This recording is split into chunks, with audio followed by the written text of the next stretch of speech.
Hi everyone, welcome back to my channel. Today I wanted to do things a little bit differently.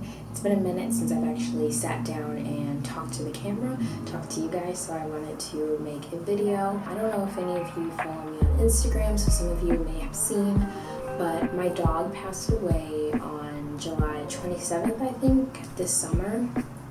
And so what I wanted today's video to be about is how I have kind of worked through my grief.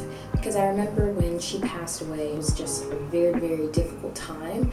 But one of my friends texted me and she was like, "I'm so sorry. I know that people don't really talk about how to grieve for pets. So like, just know that I'm here for you," and all that good stuff.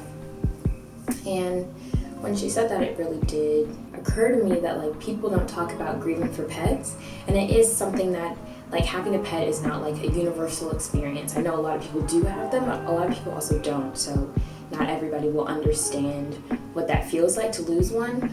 And some people may not realize the type of impact that a pet can have on a household. Maybe I should talk a little bit about Jazzy.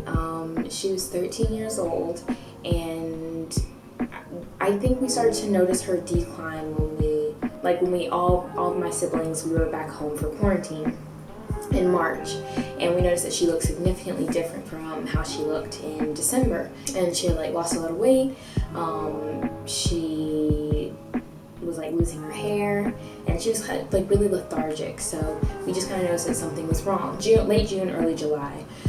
She was just like, her symptoms kind of got worse, and we knew that I think she had like a couple tumors, and she also had Cushing's disease, so those were also a factor in like her decline. She started having like labored breathing or something like in early July, and so my dad took her into the vet, and I think it was just we knew that her time was approaching, and so they told us, my dad said that we were going to put her down at the end of July. So it was like right before we were supposed to take her. We were supposed to take her to the vet to be put down on Monday.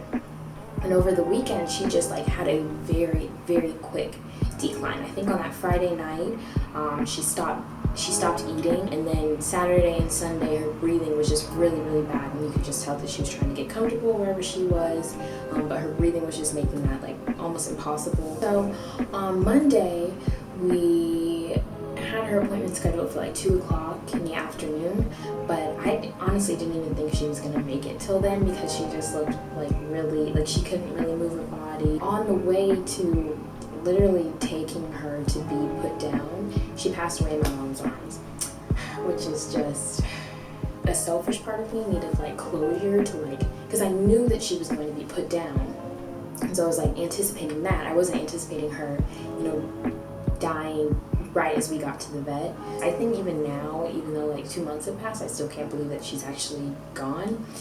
So yeah, but that's what happened. But we had Jazzy for 13 years. 13, okay, what's 13 minus 21? Like 8? So I was 8 years old when we got Jazzy. So I was in like the second or third grade, I think.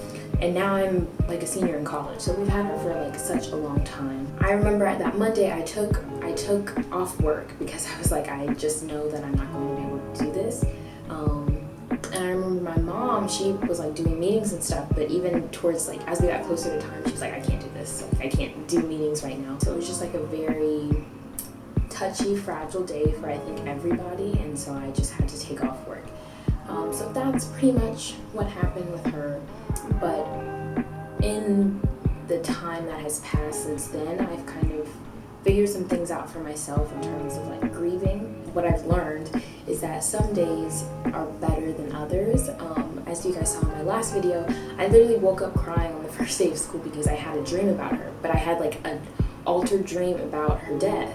And in my dream, she died the way that I thought she was going to die in real life. So that was just very interesting. It kind of gave me some like weird sense of closure, because I think I had been holding on to like, she died before I knew, and that was kind of difficult. I had a hard time sitting with that. So I think that's why my subconscious gave me that dream. But then I talked to my sister not too long ago, and she was saying how she also had a dream about Jazzy dying in a different way. I think we were kind of skimming what happened, especially like my siblings and I, we would say like, I miss Jazzy, but we wouldn't really talk about it. And I don't think I was ready to talk about it, but I do think that might have helped in getting some closure about her, because who knows her better than my siblings, you know? Who knows her better than the rest of my family? That's one thing I learned.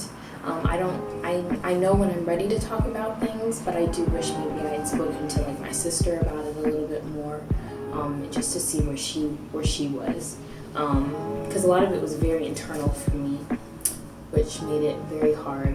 And even now, like, speaking about it is kind of difficult, just because I tend to keep things to myself. I really tend to like internalize things and not tell other people my problems. I feel like this is something that nobody really talks about. It's not talked about in the mainstream. Like, grieving in general, not just me with my dog, but with this pandemic going on, like so many people have lost family members and friends, and it's just, I feel like it's still kind of stigmatized. Like, okay, well, go back to work though.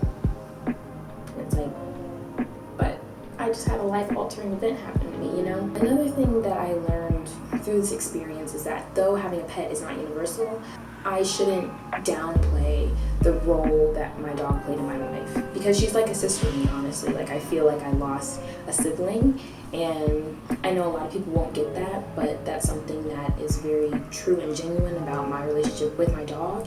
And so I don't feel like I should downplay that or be embarrassed about how I feel and how I'm grieving for her, because she did play an integral role in my life, you know? She was always there. Now the house is so quiet and it's so strange, and I kind of hate it. Yeah, I think once she left, you start to realize how integral your pets are to your daily lives. Like, just little things would remind me of her when I was home, like going into the kitchen, because she would always follow people into the kitchen. Just like little things that you wouldn't even think about twice. Now I am thinking about them twice because she's not there. And lastly, now that we're 2 months in, I feel like I've kind of said this. I feel like I'm talking in circles, but I really just wanted to be able to like get it all out. There really is no definite time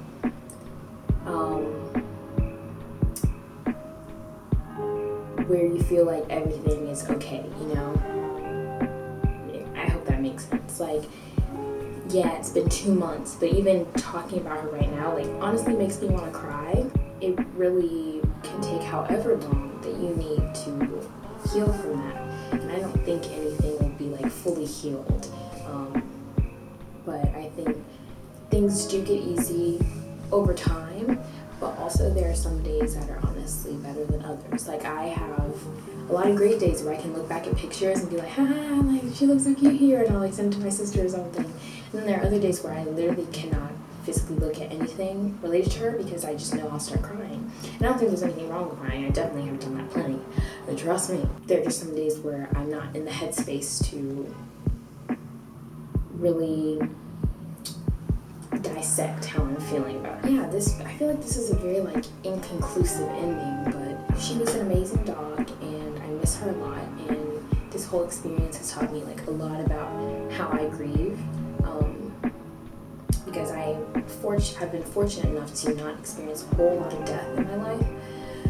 But when it comes, when death starts knocking, that's when things get a little tough. I guess I just wanted the world to know how amazing my dog was, because she's the best dog in the entire world, and that I am living my life, but I don't want to, forget about her or her memory. It was just something that was weighing on me that I just thought I would share with you. I hope this helps in any way, shape, or form.